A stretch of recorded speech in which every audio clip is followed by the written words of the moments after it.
Did you ever try to walk around the world? Have you any idea how long it would take? If it were possible to take a plane to the moon, do you know what it would look like?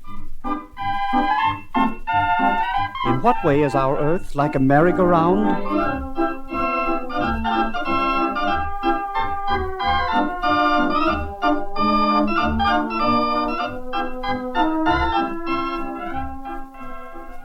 If these questions seem to puzzle you, it's because no one knows all there is to know about our wonderful world and the wonderful universe around us.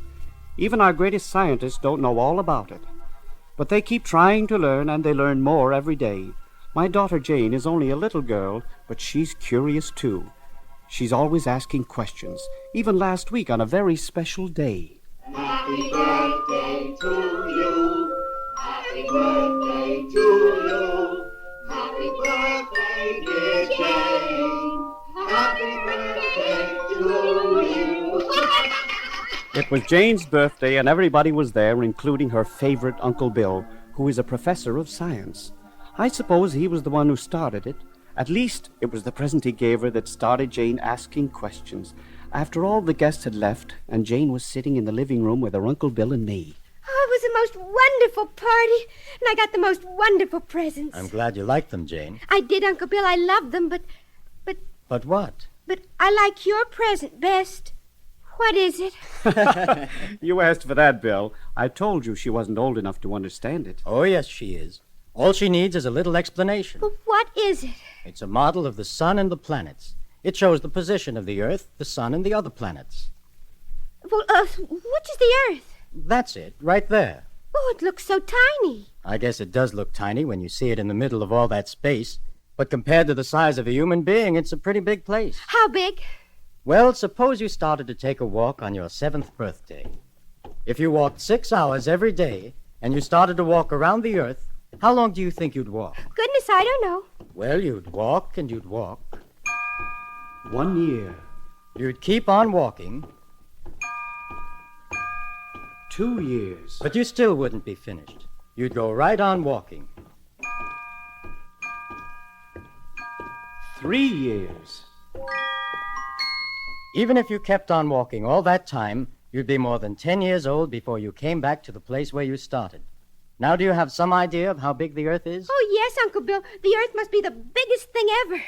Oh, no, it isn't. The sun is even bigger. Let me see your other birthday presents. Well, here they are. Now, let's see. Oh, yes, this should do it. Do you see this tennis ball? Yes. Well, if the Earth were the size of this tennis ball, the sun would be as big as this whole house. For the sun is about 1,000,000 times as big as the Earth. What is the sun, Uncle Bill? Is it a big ball of fire? Oh, no. The sun is a giant ball, but it isn't fire. That is, it's not burning. It sure feels hot enough in the summer. It's hot, all right, because it's made up of whirling, exploding gases, like giant atomic bombs, which are so hot that if they came within 1,000,000 miles of the Earth, they would burn up everything. Phew, that's too much for me. It's a good thing the Earth doesn't fall into the sun. Oh, that wouldn't happen, would it? Oh, never. Why not, Uncle Bill? I'll have to explain.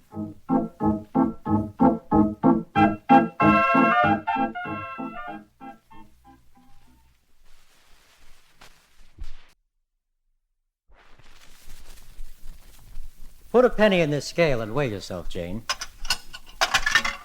Look! I only weigh 12 pounds. That's what it says on the card. And there's a fortune on the other side. Read it. All right, it says, "What are you doing on the moon? Don't you know it's impossible?" What a silly fortune. Now, look at this thermometer. Wow, look at that heat. Yes, it gets pretty hot here, and pretty cold, too. When the sun shines on the moon, as it does for 2 weeks without stopping, it gets really hot. Then after the sun sets, everything gets pitch black and terribly cold. Then you've got your choice, either too hot or too cold. Exactly. You don't have weather at all. No rain, no snow. No floating dust because there's no air for the dust to float on. And you never have to wash because you don't get dirty. Say, when it gets really cold, couldn't you build a fire? That's why I brought these matches along. Go ahead, try to light one. All right.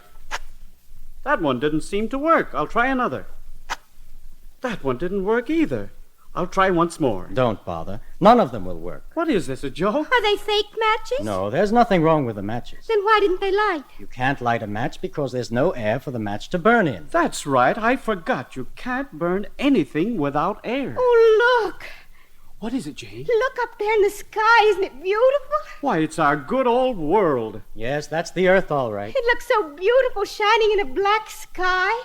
And you can see the continents and the ice around the North and South poles. It looks more than 4 times as big as the moon looks to us from Earth. The whole thing looks light blue. And it shines with a kind of dull, hazy light. Yes, and if you could watch it night after night, you'd see it begins to change shape like the moon does. New Earth, Crescent Earth, Quarter Earth, and Full Earth. It's all so wonderful, with all the stars around it shining so brightly in that black sky. Yep, that old world looks mighty good to me. Me too.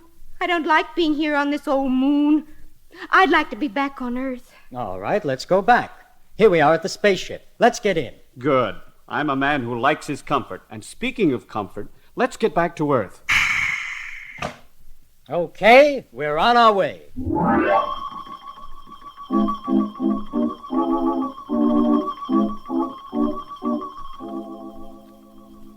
So you see, that's what it would be like if you could really go to the moon. Golly, it was exciting. I must admit that I enjoyed it, especially since it was all make-believe and I didn't have to get out of my easy chair. I'm a man who likes his comfort. I'm glad I'm here on Earth. Uncle Bill, are we the only ones going around the sun? Oh, no, we have a lot of company. The Earth has a lot of brothers. Oh, brothers. Well, we'll call them brothers. Somebody once said that the sun was like a father, and the planets were like his children. And our moon, and all the moons of the other planets, they're called satellites. S-A-T-E-L-L-I-T-E-S. Well, those moons, or satellites, are like the grandchildren of the sun. How many are there? Planets, I mean. Just counting the ones around our sun, there are 9, that we know of.